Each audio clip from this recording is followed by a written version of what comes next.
8절과 9절만 보시겠습니다. 느헤미야 1장 8절과 9절 제가 봉독해 드립니다.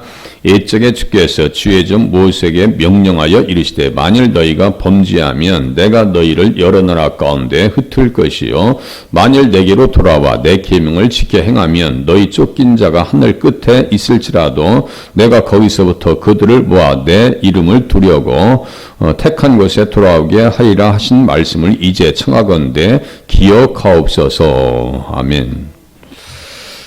어제 말씀드린 것과 같이 범죄라고 하는 것은 길을 잃어버리는 거예요. 예수님을 잃어버리는 거예요. 길이요 진리요 생명 되시는 예수님.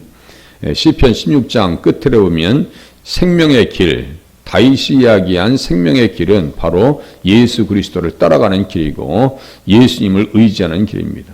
또 연관되어서 생각해 보면 그것은 사명입니다. 우리는 빛과 소금의 사명이 있어요. 교회가. 그러니까 이스라엘 백성들은 그 사명이 있는데 그 사명을 다 헤아리지 못해요. 명령과 계명과 율례와 규례 이런 것들은요. 믿음을 잘 담아내는 그릇과 같다라고 말씀을 드렸어요. 컵과 물, 믿음과 계명 이 둘이 도저히 떼낼 수가 없어요. 동전의 앞과 뒷면과 같고요. 기찻길의 두 길과 같이 분리된 개념이 아닙니다. 하나입니다. 계명을 버리면서 어떻게 하나님 앞에 사역을 감당할 수 있고 사명을 감당할 수 있겠는가. 그래서 하나님 앞에서 성전이 불타고 무너지고 능력을 받고 환난을 당한다. 그런 말을 들었을 때 느헤미야는요 감당할 수 없는 아픔 가운데 들어가고 기도하고 하나님 앞에서 맞춰 살려고 몸부림칩니다. 옛적에 주께서 주의 종 모세에게 명령하여 이르시되 만일 너희가 범죄하면 내가 너희를 여러 나라 가운데 흩을 것이요. 그대로 됐습니다. 그것이 흩어진다는 게 뭐예요? 디아스포라예요. 디아스포라에 다 흩어지는 거예요. 은혜 가운데 있고 믿음 가운데 하나 되라고 주님께서 자꾸 말씀하시는 것은 흩어짐을 면하고 그리스도 안에서 하나 되란 얘기죠. 에베소 4장에 있는 말씀과 같이 주도 하나예요. 믿음도 하나예요. 세례도 하나예요. 하나님도 한 분이시니 하나 되게 하신 것을 힘써 지키라고 주님을 온전히 모시고 흩어짐을 면하면서 신앙생활을 잘 하라고 주신 말씀들이에요. 요한복음 17장에서도 예수님께서 마지막 대제사장의 기도문이다라고 합니다. 대제사장의 기도문 요한복음 17장을 거기에서도 하나 되게 해달라고 하나님께서 하나님 앞에 기도합니다. 하나님의 뜻대로 살면은 흩어짐을 면할 수 있지만 하나님의 뜻대로 살지 아니하면 깨진다고요. 판이 깨진다고 했죠. 제가 판이 깨진다고 말씀드렸어요. 솔로몬의 초창기는 뭐예요? 다윗의 길을 가서 잘 살았어요. 다윗의 길을 예수님을 잘 따라왔고 솔로몬의 지혜는 어떤 지혜예요? 예수 그리스도의 지혜이고 그것이 복음으로 나타나는데 어떻게 나타나요? 잠언과 전도서에 나타납니다. 그러니까 이렇게 보셔야 돼요. 항상 이렇게 생각하셔야 돼요.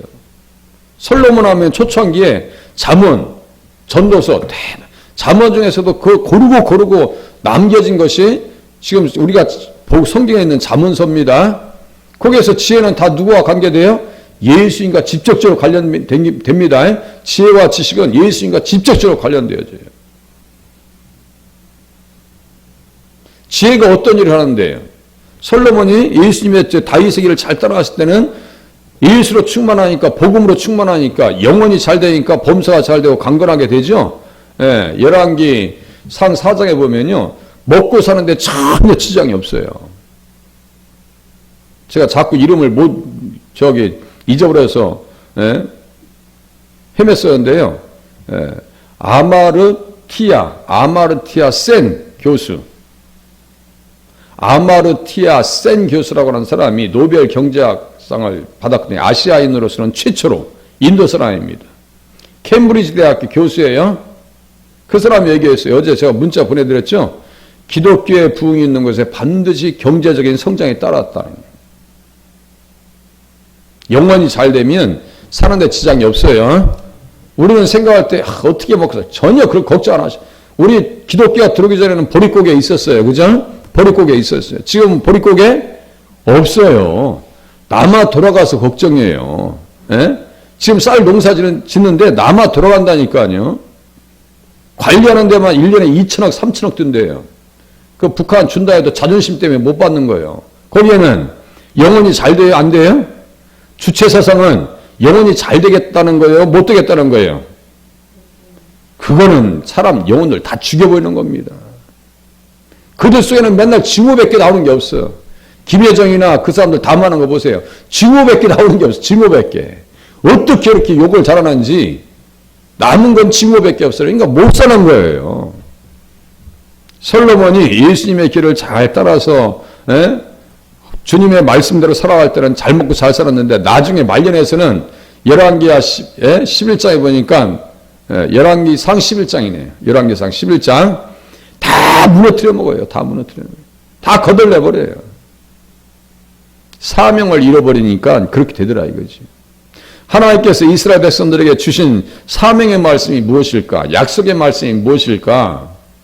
우리가 그거 꼭 잊어버리지 말아야 한다고 했어요. 창세기 49장 한번 봐보세요. 창세기 49장. 이거 암송 구절이에요. 창세기 49장. 말씀대로 살지 않냐고 이 말씀을 지켜야 되고 그 말씀이 지금 이 본문에 유효한지 아니한지 한번 판단해 보세요. 창세기 49장 8절 10절.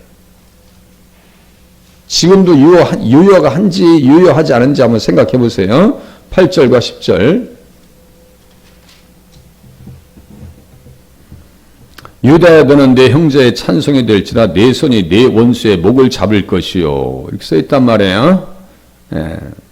내 아버지 아들들이 내 앞에 절하리로다. 유다는 사자 새끼로다. 내 아들아 너는 움킨 것을 찢고 올라갔도다. 그가 엎드리고 웅크림이 수사자 같고 암사자 같으니 누가 그를 범할 수 있으리야. 규가 유다를 떠나지 아니하며 통치자의 지팡이가 그 발사에서 떠나지 아니하시기를 실로가 오시기까지 이르리니 그에게 모든 백성이 복종하리로다. 여기 실로라고 하는 것이 누구를 얘기한다고 했어요? 예수님 얘기예요. 안식을 주는 자, 화평을 주는 자. 실로가 유다에게서 오셨나요? 안 오셨나요? 유다는 누구의 아들이에요? 자 보세요. 아브라함, 이삭, 야곱, 유다예요. 그 마태복음 1장에 있는 예수님의 족보입니다. 그러면 유다에게서 예수님이 오셨어요. 그죠? 그 말씀이 지금 이 말씀이 좀 느헤미야 1장에 우리가 읽고 있는 말씀 속에서 이 말씀이 유효한가요? 유효하지 않은가? 우리가 생각해 보면 유효하다라고 말씀하셔야 돼요. 유효합니다. 그때도 그 말씀에 대한 사명이 있는 거예요. 이것이 이스라엘 백성들의 사명이에요. 그래서 다윗의 집안을 이렇게 보시면 돼요. 다윗의 집안과 아브라함의 집안을 꽃으로 보시면 이제 장미꽃이 앞에 올라오려고 그래요. 우리 교회 앞에 장미꽃이 빨간것이 올라와요. 그러면 옆에서 꽃받침, 꽃대, 다 뿌리 이런 게 다 있어요. 이렇게 있어요. 그러면 꽃이 딱 펴 있어요. 나중에 열매 맺어요. 예수님을 부활의 첫 열매라고 합니다. 다윗의 집안과 아브라함의 집안이 이 꽃나무로 보면 이렇게 위에 꽃과 똑같은 거예요. 그거 떨어지면 의미가 없어요. 열매 맺을 수도 없어요. 그렇게 한번 비유해서 보시면, 야, 그렇구나. 이 말씀이 그 시대 가운데서도 유효하고, 자 보세요. 느헤미야와 에스라와 학개와 스가랴와 여호수아와 대제사장들은요, 어떠한 사람들이냐면, 우리 도우미 얘기를 가끔 하죠. 도우미 들어보셨죠? 이 사람들은 구원 역사의 도우미들입니다. 모세도 똑같아요. 다 도움이요. 누구를 위한? 예수님을 위한 도움이요. 그러니까 이 사람들 예수님 이야기를 하고 깨닫고 그 말씀을 가슴에 품고 기도하고 있는 거예요. 사명을 감당하게 해달라고, 하나님의 뜻대로 살게 해달라고, 그래서 그 땅에 오시는 예수님을 맞이해야 되겠다고, 그 예수님으로 말미암아 천한 만민이 구원받을 것이라고 하는 사실을 깨달아서 느헤미야가 주님 앞에 몸부림치면서 금식하면서 기도하고 있는 거예요. 그 기도는 에스라가 있고 다니엘도 똑같이 기도합니다. 우리는 또 기도가 그렇게 되셔야 돼요. 하나님 사명 잘 감당하게 해주시옵소서. 이스라엘 백성들 하나님께서 어떠한 나라로 만들어 주시려고 계획하시는데요. 이 예수님을 잘 모시고 섬길 수 있도록 어떤 나라요? 제사장 나라. 우리들 또 어떠한 사람이라고 성경에서 얘기해요? 장자들이라고 해요. 예수님 장자죠? 우리도 장자예요. 제가 수요예배 때 말씀드렸죠? 그리스도 기름 부음 받은 자의 뿔을 높이시리로다 그랬어요. 뿔. 우리들 또 뿔이 있어요. 예수님을 모르면 나를 잘 몰라요. 예수님을 깊이 알아야 나도 알 수 있고 내가 기도의 방향도 제대로 잡을 수 있고요. 사역도 잘 감당할 수 있다고요. 그냥 감상적인 신앙생활에서 머물러 있으면 안 돼요. 아, 은혜롭다. 말씀이 좋다. 이 정도 수준에서 머물러 있으면 안 된다고 제가 가끔 말씀드려요. 감상적인 신앙에서 머물지 마시고 정말 행동하는 신앙으로 나가셔야 돼요. 누구처럼요? 아브라함처럼 친구라고 있잖아요. 친구. 우리는 예수님의 친구들입니다. 요한복음 15장에 또 써 있어요. 다 친구들이에요. 위에 계신 나의 친구. 그리고 찬송 부르는데 좀 힘들더만요. 곡조가 좀 생경, 좀 낯설어 이렇게 음낮이가 너무, 심해가지고 그 부르는데 좀 힘들었어요. 그런데 예수님은 나의 친구라고 93장, 예수님이 우리의 친구라니까요. 우리에게 무슨 사명을 주셨기 때문에요? 제사장적 사명을 주셨기 때문에. 여기 본문 잘 말씀 보세요. 49장 8절 써놨죠? 유다야 너는 내 형제의 찬송이 될지나 내 손이 내 원수의 목을 잡을 것이요. 이 원수, 우리의 최후의 원수는 뭐라고 있어요? 여기 써놓으셨을 건데 사망이요. 고린도전서 15장에 또 써있어요. 여기 원수하고 거기 원수하고 다른지 보세요. 혹시 써있으면 몇 장 몇 절이에요? 15장 26절이요? 한번 보시겠습니다. 고린도전서 15장 26절. 거기 원수하고 여기 원수가 다르질 않아요.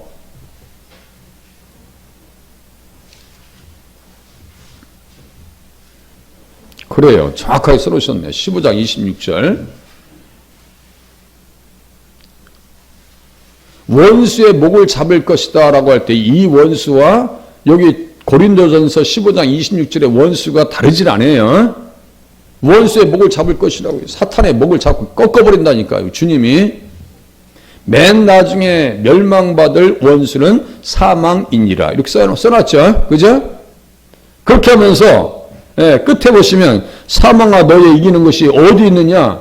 너의 승리가 어디 있느냐? 55절에 또 써놨네요. 사망아 너의 승리가 어디 있느냐? 사망아 내가 쏘는 것이 어디 있느냐? 사망이 쏘는 것은 죄요 죄의 권능은 율법이라 써있죠. 죄의 권능은 율법이요. 그러니까 율법 아래 있는 자들을 우리 예수님께서 구원하시려고 이 땅에 오셨어요. 예수님께서 그 땅에 오실 때 이스라엘 백성들의 그 땅에 거하는 것과 예수님이 그 땅에 오시는 것과 관계가 있어요. 그죠? 그러니까 이스라엘 백성들의 육신적 사명은 뭐예요? 예수님을 이 땅에 아브라함의 자손으로 여자의 후손으로 이 땅에 오시도록 맞이하는 거예요. 그래서 바벨론에서 다시 돌아오고 애굽에서 가나안 땅으로 돌아가고 베들레헴이 조명되는 겁니다. 그 관계성 속에서 성경을 보면요. 아, 이 사람들의 사명이 너무너무 큰데 이방 사람들보다 더 타락해요. 나중에 보면은 더 타락합니다. 그러면요. 저 같으면 우리 같았으면 나는 너희들하고 인연이 아닌 것 같아. 이제 가. 그럴 것 같죠? 아무리 봐도 안악자손하고 르바임 족속들 그파 체구들도 좋고, 그 골리앗 그 생긴 것도 그냥 생긴 건 어떻게 생겼는지 몰라요. 체구도 좋고 내가 그런 사람들 데려다가 하나님께서 쓰실 것 같은 느낌이 든단 말이에요. 저도 우리가 또 아이들 보면 건장하고 잘생긴 아이들이 마음에 들잖아요. 우리 인간적인 생각에 너희들과는 이제 인연이 아닌 것 같다고 내 보낼 것 같아요. 그런데 주님은 그렇게 하지 않으십니다. 언약에 신실하십니다. 이걸 잘 알으셔야 돼요. 언약에 신실하셔야 돼요. 그래서 이 구약과 신약의 말씀이 이렇게 제가 브릿지라고 했죠. 이렇게 연결돼요. 구약과 신약이 정확하게 연결됩니다. 자, 고린도전서 15장 펴놓으셨잖아요. 사망 15장 55절 보세요. 사망아 사망이 이렇게 써있죠. 사망아 사망이 이렇게 써있어요. 그렇게 하면서 57절 우리 주 예수 그리스도로 말미암아 우리에게 승리를 주시는 하나님께 감사하노니. 그러니까 항상 중요한 용어는 누가 등장하신다고요? 예수님이 등장한다고요. 제가 늘 말씀드리죠. 죄는 뭐예요? 예수 믿지 않는 게 죄라고요. 예수님 놓치는 게 죄라니까요. 이런 관계성 속에서 성경을 계속 보다 보면요. 모든 개념들이 그리스도 안에서 다 통한다고요. 다 통합니다. 그렇게 볼 때 비로소 성경이 이제 조금 가끔씩 느껴지고 보이는구나. 그리고 이스라엘 백성들의 민족적 사명이 무엇이고 느헤미야가 왜 그렇게 눈물을 흘리고 기도하고 있는지 언약적 사명을 감당하게 해달라고 하는 뜻으로 하나님 앞에 매달려 기도하고 있는 그 중심을 우리가 헤아릴 수 있는 거예요. 그냥 성경 딱 그 본문만 보면요 갇혀 있어요. 그런데 제가 뭐 어떻게 해요? 창세기도 보고 신약도 보고 이제 이사야서 34장 봐볼게요. 이사야서 34장 신천지가 나타나서 희생되어진 말씀이 어떤 말씀인지 아세요? 이사야서 34장입니다. 이걸 못 따라요 또. 그거 아니라고 또 얘기해요. 수없이 논문에서 이야기했으면서도 불구하고. 16절 보세요.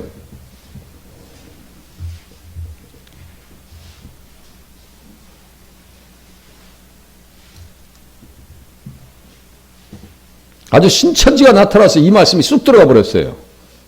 그 사람들 짝풀이 한다고 했죠? 짝풀이.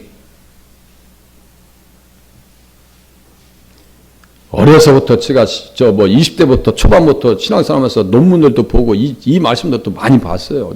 예? 우리 박사, 석사학위 논문을 하시는 분들도 이 말씀을 인용하시더라고. 근데 지금은 쏙 들어가 버렸어요. 자라 목이 들어가듯이. 예?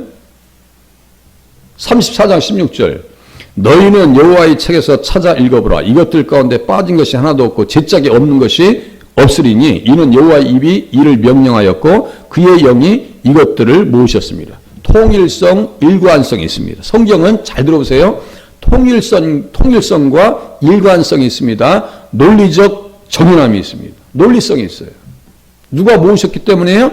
여호와의 영이 그것들을 모으셨습니다. 잘 이해하세요. 제가 좀 짝풀이 하려고 그런 거 아니에요. 구약과 신약의 내용이 같아요, 틀려요? 같은 말씀이에요. 구약도 누구에 대한 말씀이요? 예수님에 대한 말씀. 신약도 예수님에 대한 말씀이요. 구약과 신약의 짝이 다를 수가 없어요. 그러면서 이제 우리가 조금 이제 변명한다면 16절에 보시면 15절에 보시면 부엉이가 거기에 깃들이고 알을 낳기까지 그 그늘에 모으며 솔개들도 각각 제 짝과 함께 거기에 모으리라. 이 말씀 가지고 이제 그 짝을 이렇게 얘기했다고 하시는데 아니에요. 이 말씀 그렇게 보는 것도 뭐 전혀 다르질 않지만 보세요. 구약과 신약은 이 말씀을 근거로 해서 무슨 말씀을 들을 수 있어요? 같은 말씀이 들어요. 아까 원수 찾아봤죠? 이쪽의 원수하고 같아요, 틀려요? 고린도전서 15장 26절과 창세기 49장 8절에서 10절까지 보셨을 때 그 원수와 신약의 고린도전서 15장 26절에 있는 원수가 영적으로 같아요, 틀려요? 같다라고 하는 것을 우리가 확인해 봤잖아요. 어떻게 그게 달라요? 같지. 그렇게 짝이 이루어진단 말이에요. 구약과. 여자의 후손할 때 그 여자와 마리아와 같아요, 틀려요? 제가 지금 잘못하면 제가 일이 안 되겠네. 보세요. 여자의 후손할 때 그 여자와 마리아하고 처녀가 잉태의 아들을 낳을 것이하고 그 처녀하고 때가 참에 갈라디아서 4장 4절 때가 참에 아들을 여자에게서 보냈다라고 하시는 갈라디아에 있는 그 여자와 처녀와 마리아와 창세기 3장 15절에 있는 여자가 같아요, 틀려요? 같아요. 그 짝을 얘기하는 거예요. 한 말씀도요, 예수님 안에서 기억하기 시작하고 예수님 안에서 분석하기 시작하면요, 한 단어, 한 구절도 잃어버릴 수가 없습니다. 놓칠 수가 없어요. 다 너무너무 귀중해요. 너무너무 귀하다고요. 그런데 예수님 안에서 성경을 헤아리지 아니하고 예수님을 중심에 모시지 아니하면요, 이쪽 말씀은 저쪽 말씀은 저쪽 다 따로요. 제가 그래서 비유로 우스갯소리로 따로 국밥을 제가 싫어한다니까. 따로 국밥. 섞어찌개예요. 섞어찌개. 다 똑같아요. 똑같은 말씀이에요. 예수님 안에서. 계명과 율례와 이 법도도 다 어떻게 하는 거예요? 주님을 잘 섬기라고 주신 말씀이에요. 그 말씀이 어떤 말씀인가? 또 보시겠어요. 열왕기상 9장. 이제 보고 끝낼게요. 9장 4절. 계명과 율례를 지키지 않았다고 느헤미야가 그렇게 울어요. 예? 열왕기상 9장.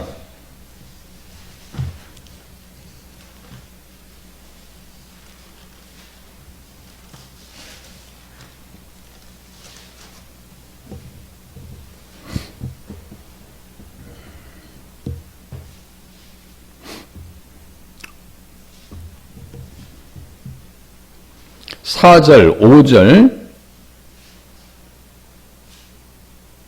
6절, 7절 이렇게 보세요. 4절, 내가 만일 내 아버지 다윗이 행한 것 같이. 그러니까 다윗은요, 스탠다드예요. 스탠다드. 한국의 스탠다드를 KS라고 하죠. 경기고등학교, 서울대학교. 스탠다드라고 그래요. 성경의 다윗은요, 믿음의 스탠다드예요. 기준이요, 기준. 다윗이 행한 것 같이 마음을 온전히 하고 바르게 하여 내 앞에서 행하며 내가 내게 명령한 대로 온갖 일에 순종하여 내 법도와 율례를 지키면 절대로 주님은 이거 포기하지 않으십니다. 내가 내 아버지 다윗에게 말하기를 이스라엘 왕위에 오를 사람이 내게서 끊어지지 아니하리라 한 대로 내 이스라엘 왕위를 영원히 견고하게 하려니와, 여기 왕위와 영원이라고 하는 단어 속에서 누구를 초청해야 돼요? 그 왕위가 영원하잖아요. 예수님의 왕위는 영원해요. 그것이 누가복음 1장 32절, 거기다 써놓으세요. 누가복음 1장 32절, 33절. 이스라엘 왕위를 영원히 줄 것이라고 마리아에게 말씀하신다니까요. 누가복음 1장 32절, 32절. 제가 읽어드릴게요. 가브리엘이 마리아에게 얘기합니다. 그가 큰 자가 되고 지극히 높으신 이의 아들이라 일컬어질 것이요 주 하나님께서 그 조상 다윗의 왕위를 그에게 주시리니. 보세요. 다윗의 왕위를 그에게 주시리니 영원히, 왕위와 영원히 같이 갑니다. 왕위와 영원히 야곱의 집을 왕으로 다스릴 것이며 그 나라가 무궁하리라. 하나님 나라가 무궁한다는 얘기예요. 우리는 그 나라의 백성이 되었습니다. 감사해요? 감사하지 않아요? 깨닫지 못하는 것이 더 커요. 빙산의 일각이라고요. 깨달아서 하나님 치료해 주셔서 감사합니다. 응답 주셔서 감사합니다. 이 빙산의 일각이라니까요. 깨닫지 못한 감사는요, 빙산의 일각이요. 밑에 어마어마하게 그걸 못 깨달아요. 우리가 신앙생활 제대로 말씀 본위의 신앙으로 들어가지 않으면 빙산의 일각밖에 몰라. 그래서 어찌 보면 너무 그냥 연약해. 또 보세요. 밑에 보세요. 만일, 이제 밑에, 만일 6절이 이제 오늘 본문에 읽었던 말씀 그 안에 담겨 있어요. 예. 만일, 여기도 만일이네요. 아까 읽었던 말씀, 만일 내게로 돌아와 내게 내 계명을 지켜 행하면, 이렇게 하면서, 일찍의 주께서, 만일 너희가 범죄하면, 이 똑같아요, 지금. 문맥이. 자, 만일 너희나 너희 자손이 아주 돌아서서 한번 해봐. 돌아가봐. 나를 따르지 아니하면 내가 너희 앞에 둔 나의 계명과 법도를 지키지 아니하고 가서 다른 신을 섬겨 그것을 경배하면, 자, 계명과 법도와 율례와 이것이 명령, 이것이 왕위와 지금 다 이렇게 연결되어 있어요. 왕위와 영원이라고 하는 단어와 연결되어 있어요. 그러면 그 왕이 되시는, 만왕의 왕이 되시는 예수님을 잘 섬기려면 이 앞뒤에 있는 내용이 필요한 거죠. 그죠? 계명과 뭐예요? 법도, 이게 있어요. 그죠? 이거 지키지 않으니까 문제가 생겼다는 얘기예요. 시간이 오버됐으니까 여기서 끝내려고 해요. 내일 또 다시 이제 마지막 10절과 11절 보면서 끝내려고 그래요. 그러니까요, 성경은 예수님 안에서 보셔야 됩니다. 기도하겠습니다.